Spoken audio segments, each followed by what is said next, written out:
दोस्तों, आज की स्टोरी है एक आम गेमर की जो कैसे एक पावरफुल ड्रैगन स्लेयर बनता है। तो आओ देखते हैं कैसे वो अपनी कॉलेज लाइफ और ड्रैगन स्लेइंग ड्यूटीज को बैलेंस करता है।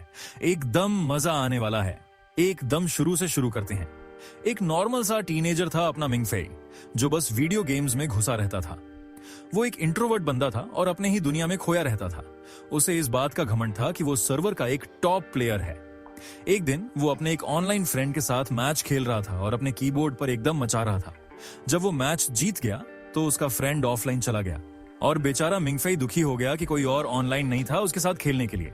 फिर वो एक बंदी की प्रोफाइल खोलता है जो कि फेक है, पर अपना बंदा उस पे लट्टू है। वो उसके सपनों में खोने ही वाला था कि तभी उसे एक और टॉप टियर प्लेयर जिसका नाम नोनो था से ड्यूअल मैच का इनवाइट मिलता है। मिंगफेई ने तुरंत इनवाइट एक्सेप्ट किया और ड्यूअल शुरू हो गया। पर जैसे ही मैच शुरू हुआ, मिंगफेई नोनो की स्किल्स देखकर दंग रह गया। ये उसकी उम्मीद से कहीं ज्यादा चैलेंजिंग था। तो मिंगफेई ने अपनी अनबिलीवेबल रिस्ट स्पीड और माउस मूवमेंट्स का इस्तेमाल किया जैसे तुमने पहले कभी देखे ही नहीं होंगे। वो अपनी चेयर से खड़ा हो गया, पर तभी नोनो ने उसे एक डीएम भेजा और रियल टाइम में उसके अगले मूव को प्रेडिक्ट कर दिया। और बस मिंगफेई ड्यूअल हार गया और शॉक में उसका शरीर जम गया। मिंगफेई हैरान था, आखिर ये प्लेयर कौन था जिसने उसे ऐसे हरा दिया। उसने नोनो की प्रोफाइल चेक की, पर वो तो ब्लैंक थी। तो उसने लॉग ऑफ किया और खेलना बंद कर दिया। फिर सीन बदलता है और हमें पता चलता है कि नोनो असल में एक बंदी है जिसका नाम चेन मोटोंग है। वो एक ए रैंक ड्रैगन स्लेयर थी और कासल कॉलेज में पढ़ती थी, पर उसका निकनेम नोनो था। नोनो शहर में अपने कासल कॉलेज के दोस्तों के साथ घूम रही थी और उन्हें पता चला कि कॉलेज के प्रिंसिपल को मिंगफेई में बड़ी दिलचस्पी थी, क्योंकि वो अपेरेंटली एक एस रैंक स्टूडेंट बन सकता था। नोनो को ये बात समझ नहीं आई, इसीलिए उसने मिंगफेई को ड्यूअल के लिए चैलेंज किया था, ये जानने के लिए कि आखिर इतनी फर्स किस बात की थी। उसे गुस्सा आया क्योंकि मिंगफेई को प्रिंसिपल से स्कॉलरशिप मिली थी, जबकि उसे लगता था कि मिंगफेई ऐसे स्कूल में बिलोंग नहीं करता, खासकर जब उसने उसे 1v1 मैच में हरा दिया था। उसके दोस्त भी कंफ्यूज थे और उन्होंने नोनो से कहा कि वो मिंगफेई के बारे में और पता करे। तो नोनो ने कासल कॉलेज के एआई सिस्टम एवा को एक्सेस किया। एवा ने नोनो का स्वागत किया और नोनो ने मिंगफेई की जिंदगी, हॉबीज और पर्सनल इंटरेस्ट के बारे में सवाल पूछे। उसे पता चला कि मिंगफेई के स्कूल में कोई दोस्त नहीं थे, रियल लाइफ में उसकी कोई प्रेजेंस नहीं थी और वो सिर्फ वीडियो गेम्स खेलना पसंद करता था। उसे बचपन में उसके माता पिता ने छोड़ दिया था। अब वो अपनी आंट, अंकल और मीन कजिन मिंगजे के साथ रहता है, जो उसे ट्रोल करता रहता है। उसका कजिन मिंगजे मिंगफेई को ऑनलाइन लड़की बनकर और गेम में उसे डेट करके परेशान करता था। उसकी आंट और अंकल उस पर चिल्लाते थे कि वो जल्द ही पैसे कमाना शुरू करे, वरना कोई कॉलेज उसे एक्सेप्ट नहीं करेगा और वो एक ब्रेन डेड, नो लाइफ चंप बन जाएगा जिसका कोई फ्यूचर नहीं होगा। नोनो को यह भी पता चला कि मिंगफेई को स्कूल में एक लड़की चेन वेन पर क्रश था, पर नोनो उसकी ड्रीम्स और इंस्पिरेशंस के बारे में जानना चाहती थी। पर ईवा ने बताया कि वो सिर्फ एक न्यूज स्टैंड पर सिंपल वर्कर बनना चाहता है, ताकि वो अपनी गेम्स को अपडेट करने और ऑनलाइन रहने के लिए इनफ पैसे कमा सके। ये सुनकर नोनो पूरी तरह हैरान रह गई। उसके दोस्त भी कंफ्यूज थे कि प्रिंसिपल उसे कॉलेज में क्यों चाहते थे, जबकि वो सिर्फ एक ठरकी बंदा है जो इंस्टाग्राम क्यूटेज के सपने देखता है। एक दिन घर से कुछ सामान लेने बाहर निकलने के बाद मिंगफेई मेलबॉक्स के सामने आता है और पोस्टमैन से पूछता है कि क्या उसके लिए कोई लेटर्स हैं। उसे कुछ लेटर्स और एक पैकेज मिलता है जिसमें एक डिवाइस होता है जो उसे बताता है कि उसे इंटरनेशनल यूनिवर्सिटी ने रिजेक्ट कर दिया था, लेकिन एक और लेटर उसे कासल कॉलेज में एक्सेप्ट करने की थी। उसमें लिखा था कि उसे प्रोफेसर गुदारियन मेंटर करेंगे, जिन्होंने ये लेटर खासकर उसके लिए भेजा था। मिंगफेई को लगा कि ये सपना है, पर यह तो हकीकत थी। वो घर भागा अपने परिवार को बताने के लिए, पर जब उन्होंने लेटर पढ़ा तो उन्हें लगा कि ये कोई मजाक था। उसकी आंट तो आग बबूला हो गई। उसे लगा कि उसने फेक लेटर फॉर्ज किया है और उसे ब्रैट कहा। उसके कजिन मिंगजे ने कहा कि वो ऐसे कॉलेज में नहीं जा सकता, क्योंकि वहां सिर्फ ह्यूमन हाइब्रिड्स या आधे ह्यूमन और आधे मैजिक वाले लोग पढ़ते हैं। मिंगजे ने उन्हें एक फेमस ह्यूमन हाइब्रिड चू जिहांग के बारे में बताया, जो कासल एकेडमी का सबसे स्ट्रॉन्ग स्टूडेंट था। पर तभी मिंगफेई एक ड्रीम लाइक स्टेट में चला गया। इस सपने में एक हेलीकॉप्टर उनके अपार्टमेंट पर आया और चू जिहांग खुद बाहर निकला। उसने मिंगफेई को एकेडमी ज्वाइन करने के लिए इनवाइट किया और यहाँ तक कि उसके सामने झुककर उसे अपना मास्टर कहा। पर वो डे ड्रीम से बाहर आया और रियलिटी में वापस आ गया। उसे लगा कि शायद उसके परिवार वाले सही कह रहे हैं और कोई उसके साथ मजाक कर रहा था, तो वो दूर चलने लगा। पर तभी लेटर के अंदर वाला डिवाइस बजने लगा। उसके एआर ने उसे बताया कि मिंगफेई का कल कासल कॉलेज में इंटरव्यू है और उनके चेहरे उतर गए। बाद में मिंगफेई ने अपने बेस्ट फ्रेंड से ऑनलाइन बात की और वो अकेला व्यक्ति था जो इस खबर से एक्साइटेड था और उसे इंटरव्यू में खुद को कैसे पेश करना है इस बारे में कुछ टिप्स देता है। अगले दिन मिंगफेई इंटरव्यू के लिए मेन सिटी में बनी बिल्डिंग में पहुंचा। वहां पहुंचकर वो हैरान रह गया। उसने अपने पुराने स्कूल के कुछ क्लासमेट्स को देखा और उनमें से एक थी उसकी क्रश चेन वेन। जैसे ही वे सब इंटरव्यू के लिए लाइन में इंतजार कर रहे थे, मिंगफेई ने वेनवेन से पूछा कि वो यहाँ कैसे पहुंची, और उसे यह कहकर कॉन्फिडेंस भी देता है कि वो घबराए नहीं, क्योंकि वो एक शानदार स्पीकर है और हाई स्कूल में अपनी सभी क्लासेस में टॉप पर थी। आखिर में मिंगफेई की बारी आई।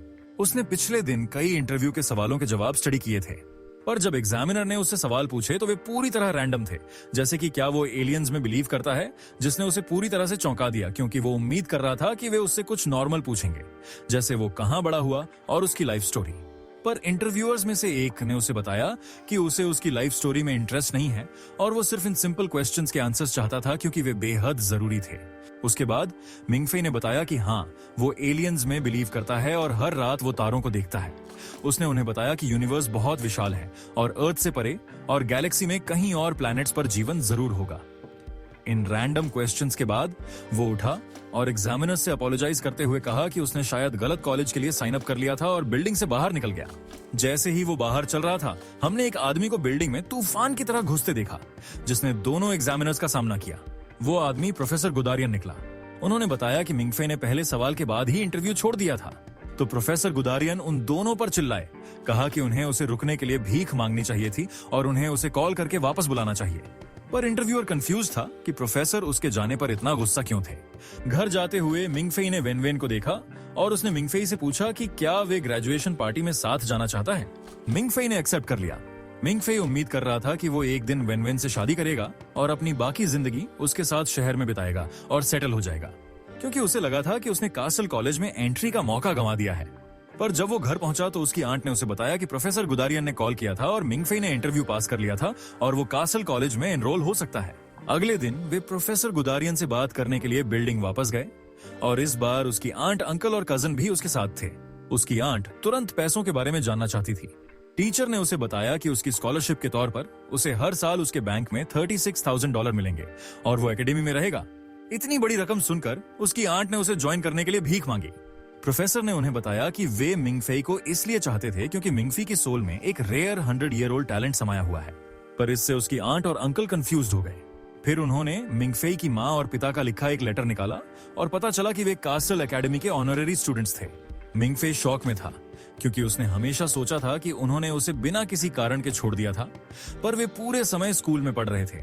वो टेबल से उठकर टॉयलेट्स में चला जाता है, रोते हुए, जैसे ही वो लेटर पढ़ता है।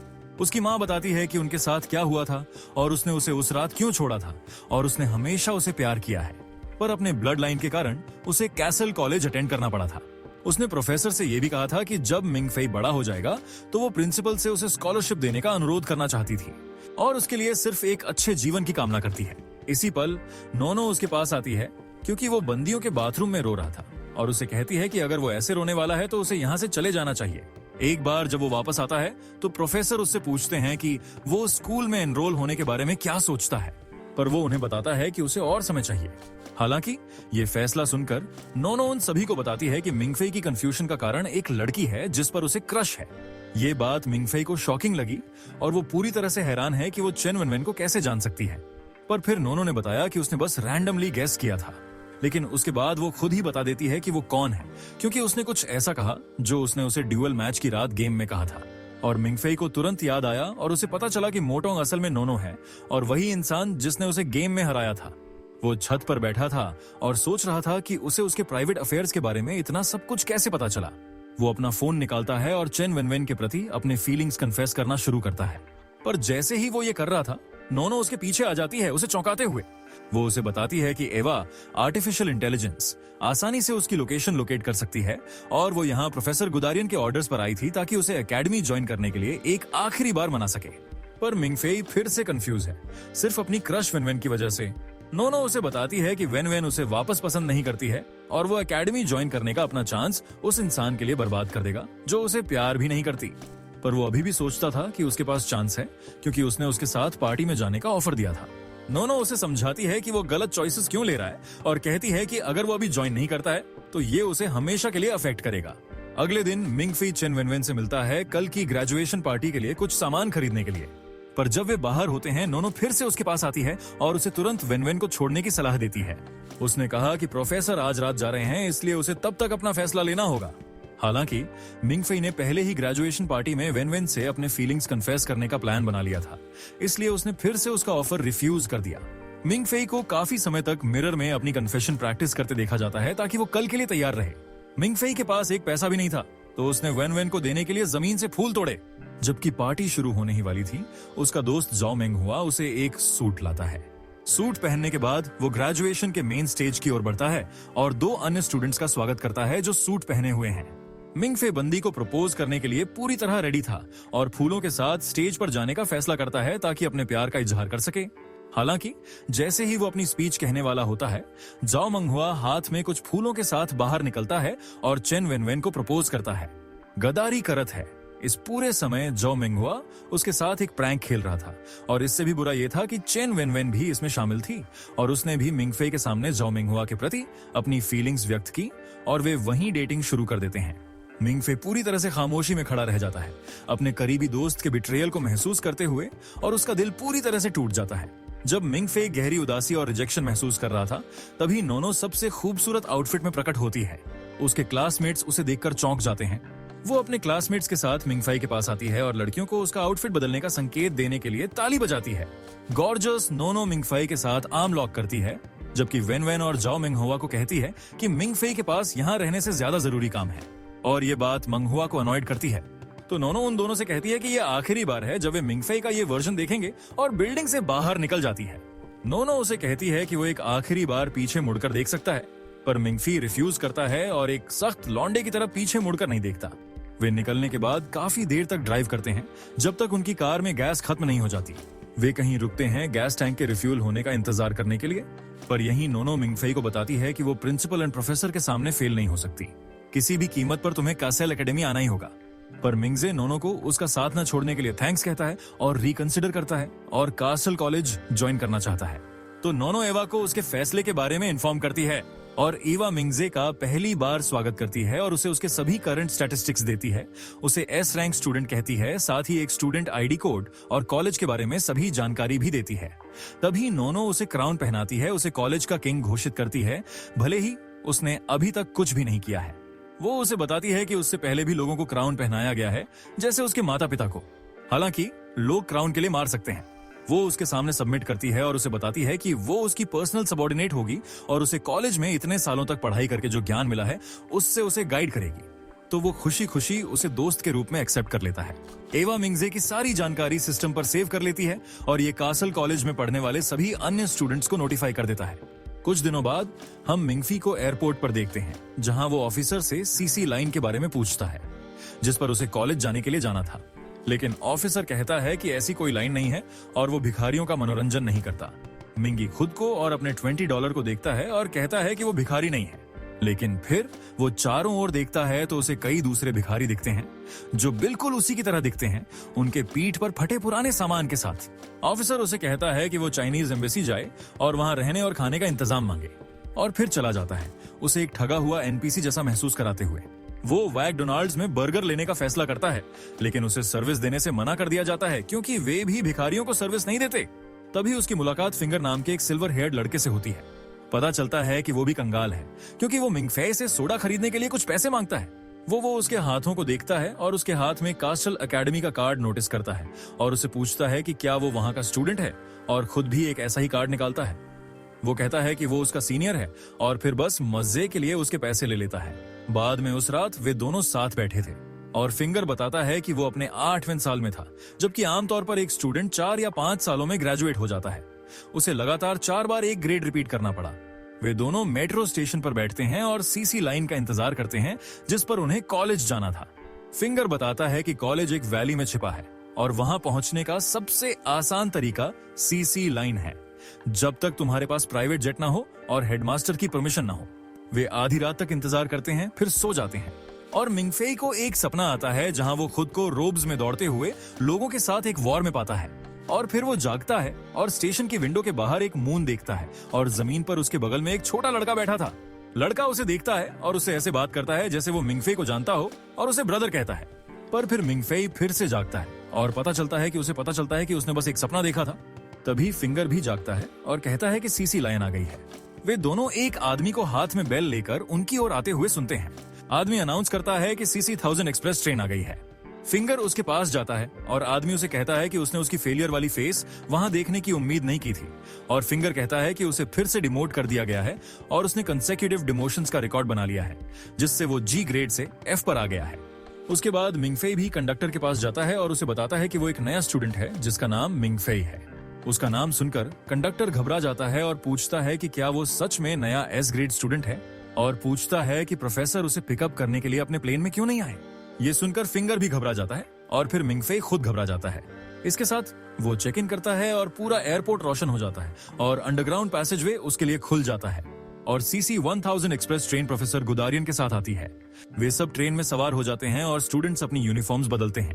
प्रोफेसर मिंगफेई से एक एनडीए साइन करने को कहते हैं क्योंकि वे यहाँ कुछ स्पेशल सब्जेक्ट्स पढ़ते हैं जो दुनिया में कहीं और नहीं पढ़ाए जाते। उसके बाद प्रोफेसर बताते हैं कि वे ड्रैगन्स के बारे में पढ़ते हैं और मिंगफेई से उन पर उसकी ओपिनियन पूछते हैं। वो कहता है कि वे सिर्फ लेजेंडरी क्रीचर्स हैं, पर प्रोफेसर कहते हैं कि वे रियल हैं और ह्यूमंस और ड्रैगन्स के बीच बहुत लंबे समय से वॉर चल रहा है, लेकिन आम लोगों को ये पता नहीं है। और कासल कॉलेज में वे ड्रैगन्स को मारने के तरीके सीखते हैं और हीरोज पैदा करते हैं जो मानवता की मदद कर सकें। उसे सुनने के बाद मिंगफेई कहता है कि शायद प्रोफेसर को ड्रैगन स्लेयर की बजाय मेंटल डॉक्टर की जरूरत है, पर फिर वो अचानक बेहोश हो जाता है और उसे वही युवा लड़के के बारे में सपना आता है जो उसे बताता है कि ड्रैगन्स रियल हैं, और उसे एक सीन दिखाता है जिसमें एक बर्फ से ढकी चोटी पर एक रियल ड्रैगन है, और बताता है कि बहुत पहले एक ह्यूमन ने ड्रैगन किंग को उसके थ्रोन पर मार दिया था और वो पहला ह्यूमन एम्परर बन गया था। और जब ड्रैगन मरा तो सभी ने सेलिब्रेशन की और उस ह्यूमन हीरो की वजह से ही सिविलाइजेशन इतनी आगे बढ़ पाई है। इसके साथ वो गायब हो जाता है और मिंगफेई वापस अपने होश में आता है। वो जागता है और प्रोफेसर से कहता है कि शायद वो पागल है, पर प्रोफेसर अपने एक एसोसिएट को लाते हैं जो अपने साथ 2 बॉक्सेस लाता है। आदमी कहता है कि उसके 40 साल के करियर लाइफ में मिंगफेई दूसरा एस ग्रेडर है जिसे उसने देखा है। उसके बाद वे पहला बॉक्स खोलते हैं और उसे एक ड्रैगन स्केल दिखाते हैं और उससे गन से उस पर गोली चलाने को कहते हैं। मिंगफेई कहता है कि उसे मिलिट्री ट्रेनिंग की वजह से गन्स का एक्सपीरियंस है और उस पर एक शॉट लेता है, पर बुलेट उछलकर वापस आ जाती है जिससे स्केल की टफनेस दिखती है। मिंगफेई कहता है कि यह कोई एडवांस टेक हो सकती है और फिर दूसरे बॉक्स को देखने जाता है जिसमें एक कैप्सूल में एक स्लीपिंग स्टेट में बेबी ड्रैगन था। प्रोफेसर उसे उसकी स्टोरी बताते हैं, पर मिंगफेई को लगता है कि यह सिर्फ एक एक्शन फिगर है। वो ड्रैगन को करीब से देखता है और वो अचानक जाग जाता है और भागने की कोशिश करता है, पर नए नोनोटेक केस की वजह से वो बिना भागे वापस सो जाता है। प्रोफेसर कहते हैं कि उसे मिंगफेई के स्ट्रॉन्ग जेनेटिक्स पर जरूर रिएक्ट किया होगा। उसके बाद वे सब कॉलेज पहुंचते हैं और मिंगफेई प्रोफेसर के साथ अंदर चलता है। अंदर चलते हुए वो प्रोफेसर से पूछता है कि उन्हें वहां कोई स्टूडेंट क्यों नहीं दिखा। तभी एयर साइरन्स बजने लगती हैं और प्रोफेसर को एहसास होता है कि चीजें क्रेजी होने वाली हैं और वो मिंगफेई को लेकर एक पिलर के पीछे कवर लेने के लिए भागते हैं। अचानक रेड और ब्लैक सूट पहने बहुत सारे स्टूडेंट्स बाहर आते हैं। दोनों ग्रुप्स एक दूसरे पर गोली चलाते हैं और पूरी जगह एक वॉर जोन में बदल जाती है। प्रोफेसर को भी गोली लगती है और वो जल्दी ही नीचे गिर जाते हैं। ये क्रेजी वॉर तब तक जारी रहता है जब तक दोनों ग्रुप से सिर्फ एक महिला और लीडर्स नहीं बचते। लीडर्स बाहर आते हैं और एक दूसरे का सामना करते हैं। खुद को स्टूडेंट यूनियन के लीडर सीजर और लायन हार्ट सोसाइटी के प्रेसिडेंट जिहांग के रूप में प्रकट करते हैं। वे दोनों एक फाइटिंग एनिमे के ओपी प्रोटेगनिस्ट की तरह एक दूसरे से लड़ना शुरू करते हैं और मिंगफी को उनके मुकाबले में एनपीसी जैसा दिखाते हैं। जब वे दोनों एक दूसरे को मारने में बिजी थे, अचानक 2 बंदियों के बीच में मिंगफे फंस जाता है और रेड टीम की बंदी नोनो निकलती है। नोनो उस पर गन तानती है और उसे नीचे झुकने को कहती है और उसके पीछे वाली लड़की पर एक शॉट लेती है, पर उसे पहले गोली लग जाती है और ऐसा लगता है कि ब्लैक टीम जीत गई है। लेकिन फिर मिंगफे अल्ट्रा इंस्टिंक्ट मोड में चला जाता है। अपनी बॉडी उस यंग बंदे को दे देता है जो उसके सपनों में आता रहा है और वे एक हीरो की तरह बंदी और दोनों लीडर्स को मार गिराता है। उसके बाद मिंगफे पिलर के बगल में बैठ जाता है और अपनी बॉडी पर कंट्रोल वापस पाता है और अचानक नर्सेस और मेडिक्स का एक बड़ा ग्रुप सीन पर आता है और सभी का इलाज करना शुरू कर देता है। तभी प्रोफेसर भी जाग जाते हैं और बताते हैं कि उन्होंने एनेस्थेटिक पेंट बुलेट्स का इस्तेमाल किया था जो अपने टारगेट को मार्क करती हैं और उन्हें बिना कोई नुकसान पहुंचाए सुला देती हैं। और आज कॉलेज में फ्री डे था और स्टूडेंट्स ने एक महंगा पेंट बॉल शूटिंग गेम खेलने का फैसला किया था, ये देखने के लिए कि कौन बेहतर है। उसके बाद वो अपनी छाती पर एक और गोली के फटने की वजह से फिर से सो जाते हैं। बॉल्ड गाय प्रोफेसर मानस्टाइन निकला जो कॉलेज में फाइनेंस और डिसिप्लिन का इंचार्ज था। वो प्रिंसिपल को कॉल करता है और स्टूडेंट्स ने उसके कॉलेज का जो मेस बनाया था उसके बारे में शिकायत करता है, पर प्रिंसिपल कहता है कि ये उनका अधिकार है और कॉलेज $200,000 से ज्यादा रिपेयर कॉस्ट का भुगतान करेगा। प्रिंसिपल मिंगफे को अपनी क्लास में ज्वाइन करने को कहते हैं। प्रोफेसर मानस्टाइन उसे अपने डॉर्म में जाने को कहते हैं जब तक कि वो मरना ना चाहता हो, क्योंकि वो वहां मौजूद हर स्टूडेंट की जेलस ब्लड थर्स्टी निगाहों को नोटिस करते हैं। बाद में मिंग फेई अपने डॉर्म में पहुंचता है और पता चलता है कि उसका रूममेट कोई और नहीं बल्कि फिंगर सेनपाई था। फिंगर उसे कॉलेज में घूमने का ऑफर देता है। वो उसे कॉलेज के अंदर अलग अलग बिल्डिंग्स में ले जाता है और बताता है कि कॉलेज ग्राउंड्स पर कोई भी स्पिरिट लैंग्वेज का इस्तेमाल नहीं कर सकता। प्रोफेसर मैनस्टाइन के डैड की वजह से, जो वॉच टावर में रहते हैं और अपनी पावर्स का इस्तेमाल करके कॉलेज के चारों ओर एक बैरियर बनाते हैं। फिर वो उसे एकमात्र क्लासरूम में ले जाता है जहां लोग स्पिरिट लैंग्वेज का इस्तेमाल कर सकते हैं और बताता है कि ये एक तरह की पावर है जो ड्रैगन लैंग्वेज को ड्रैगन ब्लड लाइन के साथ रेजोनेट करने से आती है। बेसिकली तुम्हारे पास मेज का ब्लड होना चाहिए। चलते हुए वे स्टूडेंट्स को अपनी स्पिरिट लैंग्वेज का अभ्यास करते हुए देखते हैं और एक स्टूडेंट गलती से अपने वाटर स्पिरिट पर कंट्रोल खो देता है, पर एक और स्टूडेंट उसे फ्रीज कर देता है और बाकी सबको बचाता है। इस बीच कहीं एक एयरशिप पर प्रिंसिपल अपने दोस्त मैंस के साथ ड्रिंक ले रहा था। वो कहते हैं कि इस बार सोल्जर्स की बजाय वो ऐसे जीनियसेस पैदा करना चाहते हैं जो मानव जाति को शांति के एक नए युग में ले जा सकें जहां ड्रैगन्स का कोई खतरा ना हो, और इसके लिए वो मिंग फेई को खुद ट्रेन करने के लिए तैयार है। उसके बाद वो उससे एक सीक्रेट मिशन के बारे में पूछता है जिसे वे शुरू करने वाले हैं और उनका एयरशिप अपनी मंजिल की ओर बढ़ता रहता है। कॉलेज में वापस प्रोफेसर गुदारियन मिंग फेई को लेने आते हैं और उसे उसके 3 एग्जाम के लिए ले जाते हैं। प्रोफेसर कहते हैं कि ऑफिशियल एग्जाम से पहले वो कुछ टेस्ट करना चाहते हैं और उसे एक म्यूजिक बॉक्स दिखाते हैं जिसमें ब्लैक ड्रैगन एम्परर की रिकॉर्डिंग थी।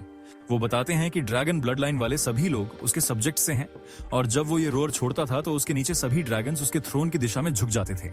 ये स्पिरिट लैंग्वेज सीखने का पहला स्टेप भी है और ये ड्रैगन ब्लड लाइन वाले ह्यूमंस को हेलुसिनेट करता है।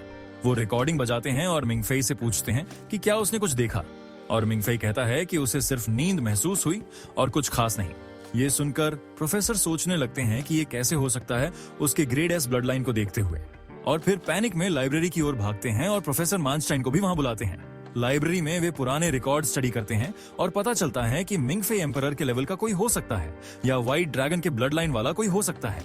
ये चीजों को कॉम्प्लिकेटेड बनाता है, पर गुदारियन कहते हैं कि वो इसे सीक्रेट रखना चाहते हैं। अगले दिन सभी नए स्टूडेंट्स का 3 एग्जाम होता है और मिंग फी फिंगर सेनपाई से मिले आंसर्स कॉपी करके चीट करता है।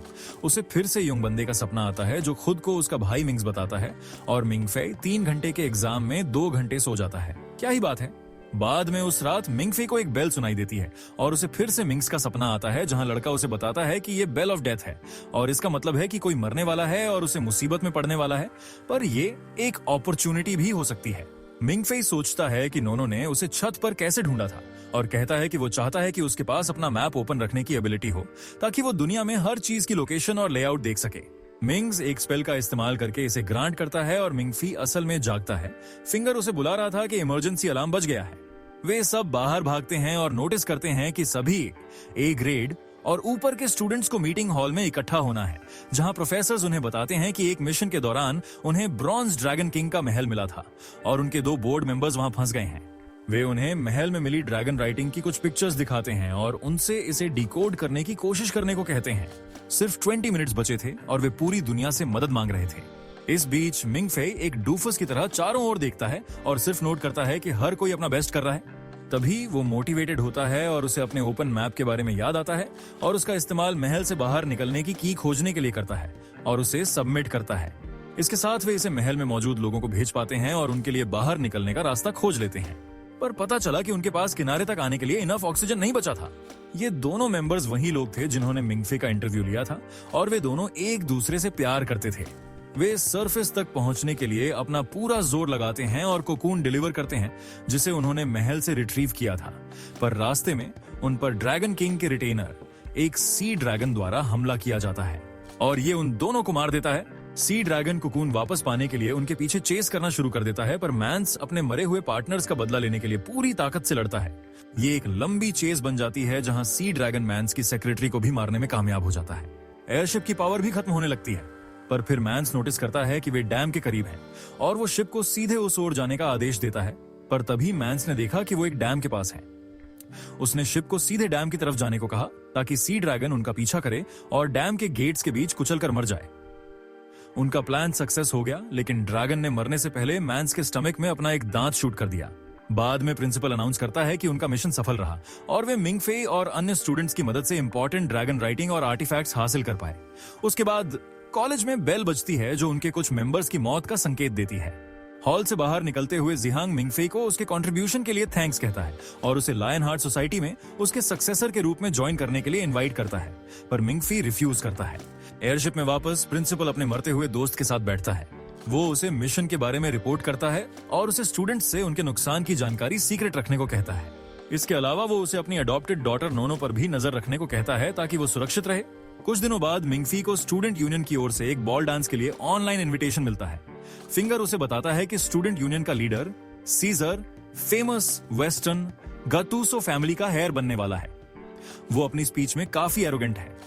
मिंगफेई कहता है कि उसका ज्वाइन करने का कोई इरादा नहीं है, पर फिंगर उसे जाने को कहता है क्योंकि वहां महंगा खाना और ड्रिंक्स होंगे।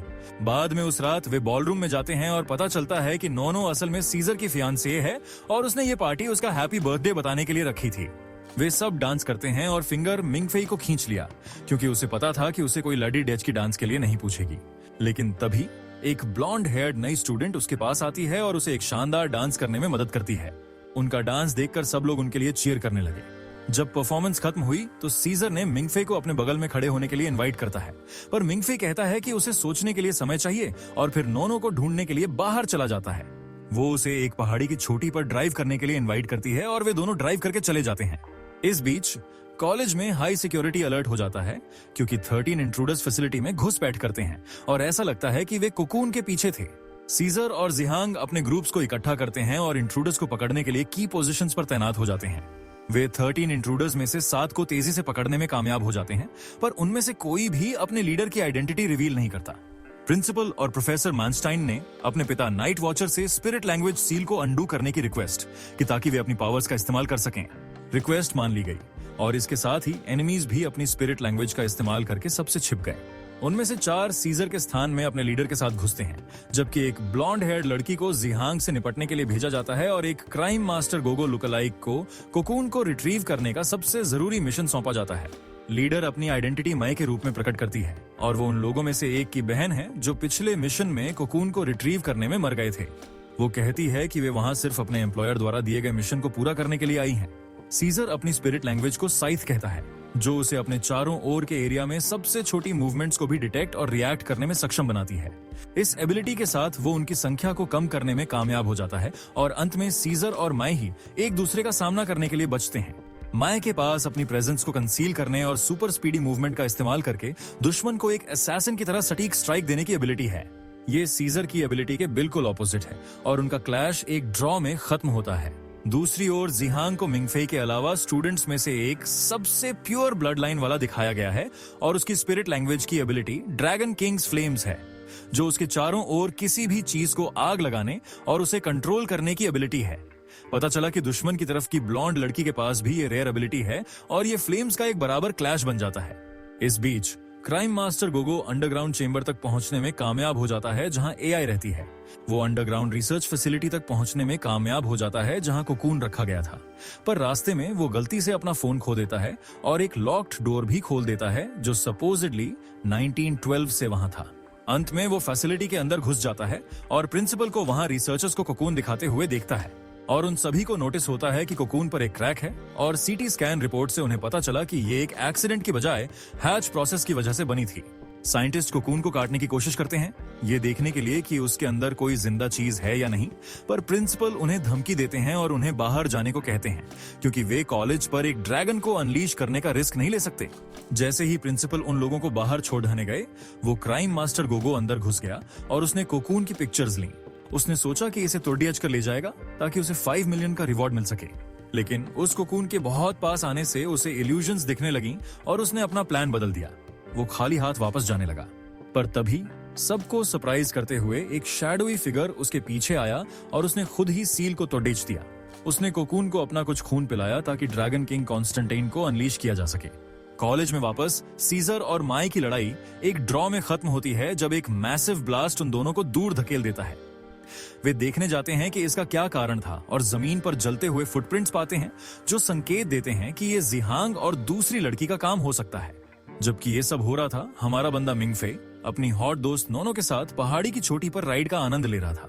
रास्ते में उसे मिंग से एक विजन मिलता है जो उसे बताता है कि अगर वो चाहे तो नोनो का दिल जीतने में उसकी मदद कर सकता है। वो उसे नोनो के जन्मदिन के लिए उसे एक गिफ्ट लाने को कहता है। वो उसे फूल देने का फैसला करता है और मिंग्स कहता है कि वो इसे सच कर देगा। बाद में वे पहाड़ी की चोटी पर बैठते हैं और नोनो उसे बताती है कि वो चाहती है कि वो स्टूडेंट यूनियन ज्वाइन करे ताकि वो उसका छोटा भाई बन सके और वो उसकी रक्षा करेगी। मिंगफेई इस बारे में सोचता है और उसे सीजर के बारे में पूछता है और वो उसे बताती है कि ये एक पॉलिटिकल मैरिज थी। वो उसे बताता है कि उसे एआई और अन्य लोगों की मौत के बारे में पता है और वे उसके करीबी थे। वो कहती है कि उसके मेंटर मैन्स भी मर गए थे, पर उसने इसे स्टूडेंट से सीक्रेट रखा था। वो कहती है कि अंत में सभी मरेंगे, पर वो यहाँ कभी कभी तारों को देखने आती है, पर आज रात बादल छाए हुए हैं। मिंगफेई को उसके लिए दुख होता है और वो मिंग्स द्वारा बताए गए कीवर्ड का इस्तेमाल करने का फैसला करता है। अचानक कार की लाइट्स जल जाती हैं और म्यूजिक बजने लगता है और आसमान में फूलों के आकार में फायरवर्क्स फटने लगते हैं, जिसमें बादलों के बीच एक मैसेज लिखा होता है, हैप्पी बर्थडे नोनो। उसी तरह से लिखा गया था जैसा उसकी माँ इस्तेमाल करती थी। ये उसे रुला देता है और मिंगफी को एहसास होता है कि वो अपनी मृत माँ को याद करती है और इसीलिए उसे उससे पहले सहानुभूति हुई थी। वो उसे देखता है और उसे बताता है कि वो स्टूडेंट यूनियन ज्वाइन करेगा। उसके बाद वे दोनों कार में वापस बैठते हैं और कॉलेज की ओर नीचे ड्राइव करना शुरू करते हैं और नोनो को आखिर में कुछ सिग्नल्स मिलते हैं और उसे सीजर का मैसेज मिलता है जो उसे बताता है कि कॉलेज पर हमला हो गया है। मिंगफेई घबरा जाता है, पर नोनो उसे बताती है कि कॉलेज ठीक होना चाहिए और जब तक वे वापस पहुंचेंगे लड़ाई खत्म हो चुकी होगी। इस बीच जीहांग और ब्लॉन्ड बंदी अपनी फायर पावर से भिड़ रहे हैं और लड़ाई पूरी तरह बराबरी पर टिकी हुई है। दूसरी ओर क्राइम मास्टर गोगो एक बाइक पर ड्राइव करके कॉलेज से बाहर निकलता है, पर फिर अचानक मिंगफी की कार से उसे टक्कर लगती है।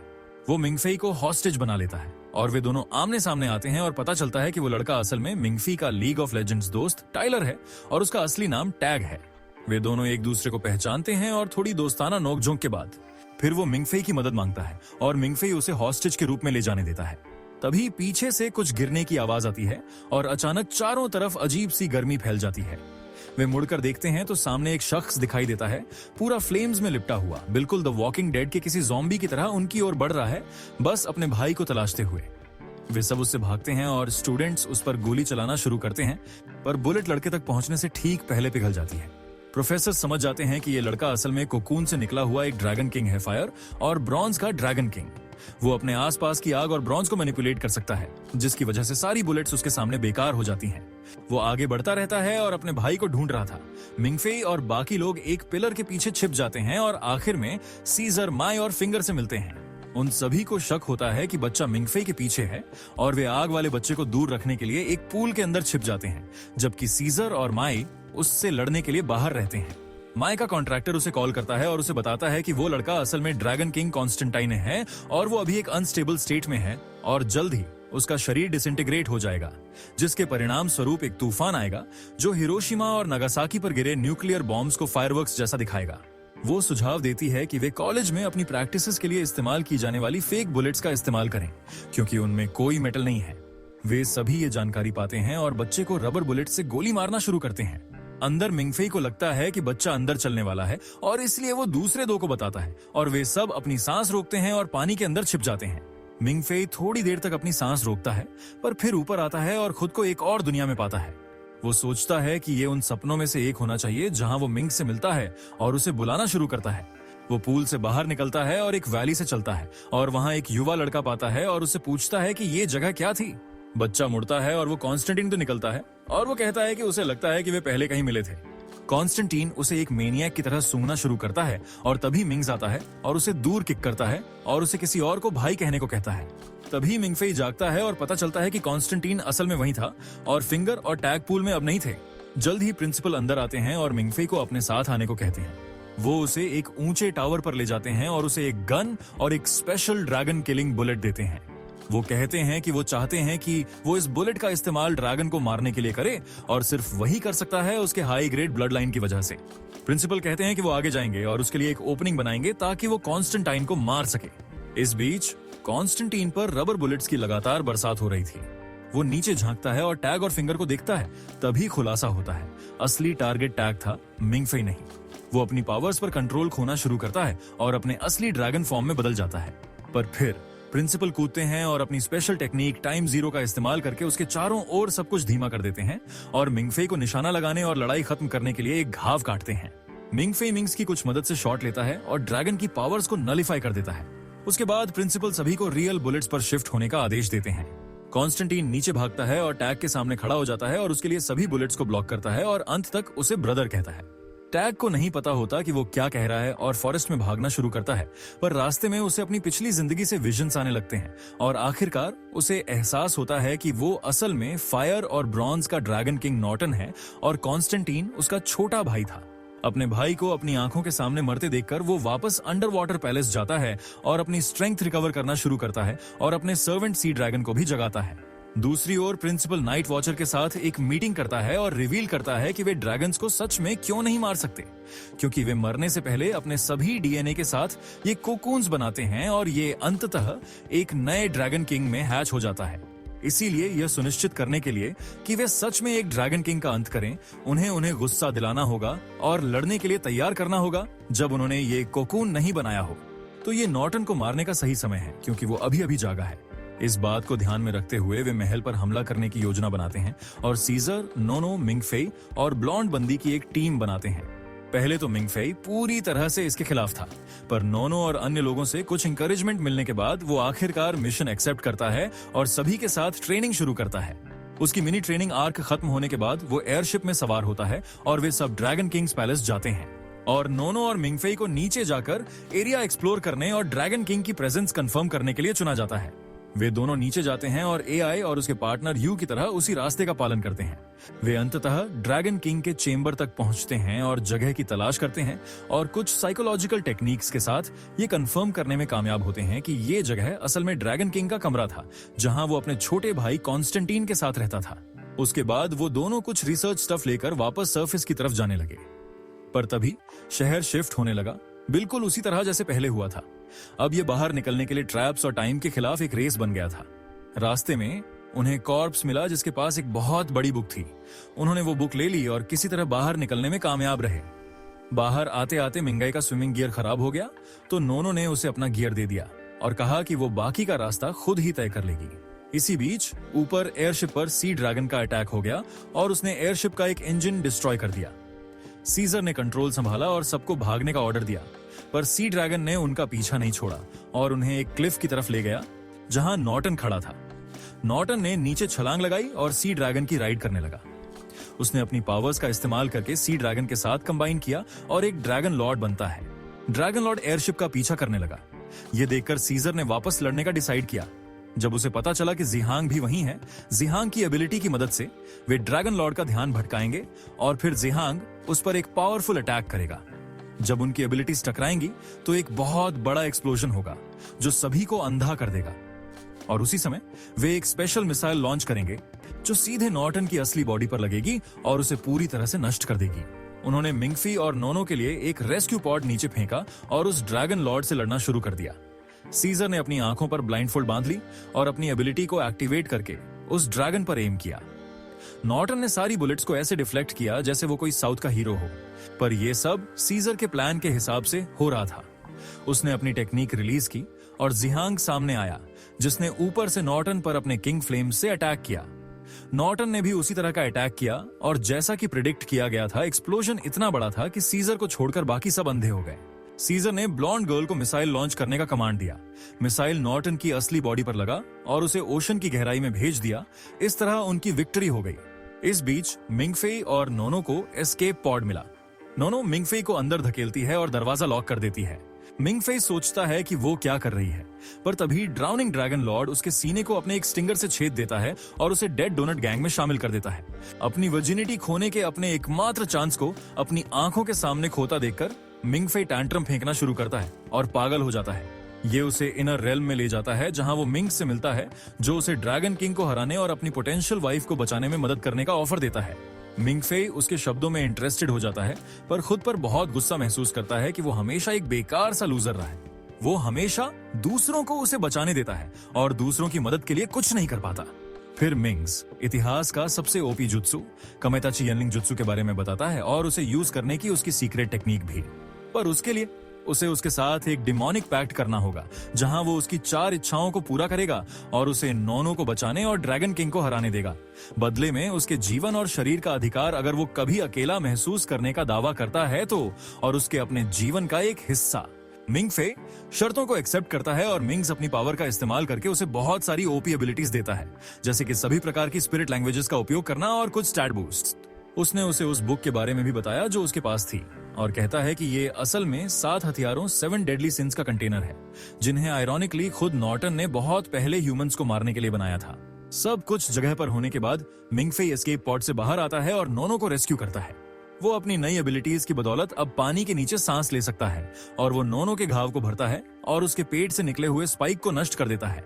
वो उसे एस्केप पॉड में रखता है और उसे वापस ऊपर भेजता है और फिर नॉर्टन का सामना करता है, जो उसे फिश फूड की तरह खाने के लिए तैयार था।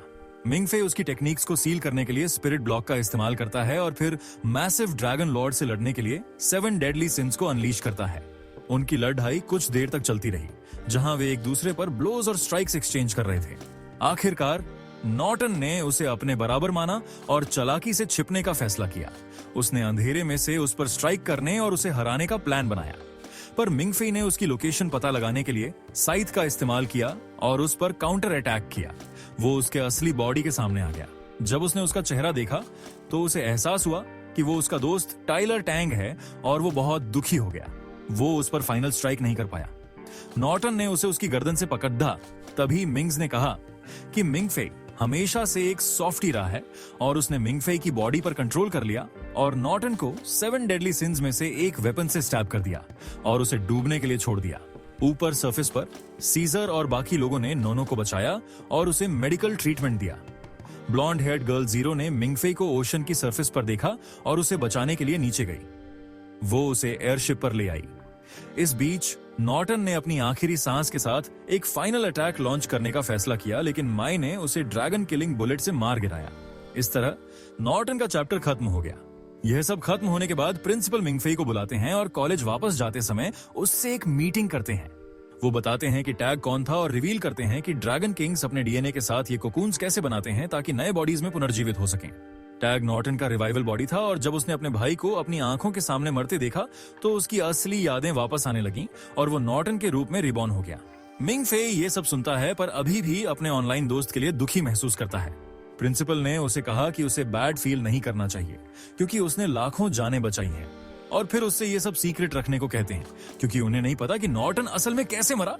वो कहते हैं कि सीजर का प्लान अच्छा था, लेकिन वो नॉर्टन को खत्म करने के लिए काफी नहीं था और किसी तरह नोनो भी जिंदा हो जाती है।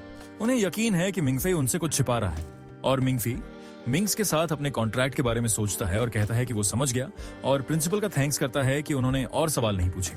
उसके बाद प्रिंसिपल उसे एक लेटर सौंपते हैं और कहते हैं कि उन्हें ये एक अननोन एड्रेस से मिला था और ये उसके लिए था, और वो उसे खोलता है और पाता है कि ये उसकी माँ की तरफ से था और वो उसे बताती है कि वो उसके लिए वहां ना होने के लिए कितनी दुखी है और उसे उस पर कितना गर्व है, और वो और उसके पिता कॉलेज से उसके ग्रेजुएट होने पर उससे मिलने आएंगे। मिंग फे रोना शुरू करता है और फिर अपनी छुट्टी लेता है। बाद में मिंग फे कॉलेज लौटता है और फिंगर से बात करता है और कॉलेज की साइट पर उसके बारे में सैसी न्यूज और आर्टिकल्स पोस्ट करने की शिकायत करना शुरू करता है। तभी उन्हें दरवाजे पर एक नॉक सुनाई देती है और उसे खोलते हैं तो सीजर को कुकिंग ड्रेस में कुछ शुगर मांगते हुए पाते हैं। फिंगर उसे चीनी देता है और बताता है कि सीजर, जिहंग, नोनो और लायन हार्ट सोसाइटी के वाइस प्रेसिडेंट अब उनके साथ डॉर्म में रहने लगे हैं। नोनो आती है और मिंग फे को एक चॉकलेट देती है और उसे बताती है कि वे कमरे में और बना रहे हैं। फिंगर तुरंत सारे चॉकलेट खाने के लिए दौड़ता है और नोनो मिंग फे से पूछती है कि क्या वो उनके साथ डिनर के लिए ज्वाइन करेगा। मिंग फे कहता है कि उसके कुछ और प्लान्स हैं और फिर वापस अंदर चला जाता है और तभी उसे किसी का मेल मिलता है। वो पैकेज खोलता है और अंदर एक स्मार्टफोन पाता है और सोचता है कि क्या उसे किसी तरह का डेजा व्यू हो रहा है। वो उसे ऑन करता है और उसमें एक मैसेज पाता है। वो उसे खोलता है और पाता है कि ये उसे मिंग्स की तरफ से भेजा गया था और वो उस अग्रीमेंट और कॉन्ट्रैक्ट को कंफर्म करता है जो उन्होंने किया था, और नॉर्टन के खिलाफ पिछली लड़ाई में उसे मिली पावर अप्स और नोनो को बचाने के लिए उसके जीवन का 1/4 प्राइस लेता है। इसके अलावा वो उसे फोन सेफ रखने को कहता है क्योंकि अगर वो उसे मदद के लिए मैसेज भेजता है तो वो उसके पास उड़कर आएगा। मिंग फे कहता है कि उसे सिर्फ विशेस का इस्तेमाल नहीं करना है और वो अपनी पूरी कॉलेज लाइफ दोस्तों के साथ जिएगा। इस बीच प्रिंसिपल के ऑफिस में हम देखते हैं कि उसके पास मिंग फे और मिंग्स की एक पिक्चर है और ऐसा लगता है कि वो जानता है कि वे असल में कौन है। तो दोस्त, यहाँ खत्म होती है हमारी धमाकेदार कहानी। क्या तुम्हें मजा आया? अगर हाँ तो एक लाइक जरूर करना और चैनल को सब्सक्राइब करना मत भूलना नोटिफिकेशंस के साथ, ताकि तुम फ्यूचर में कोई भी वीडियो मिस ना करो। री कैप्टन, सी यू सून।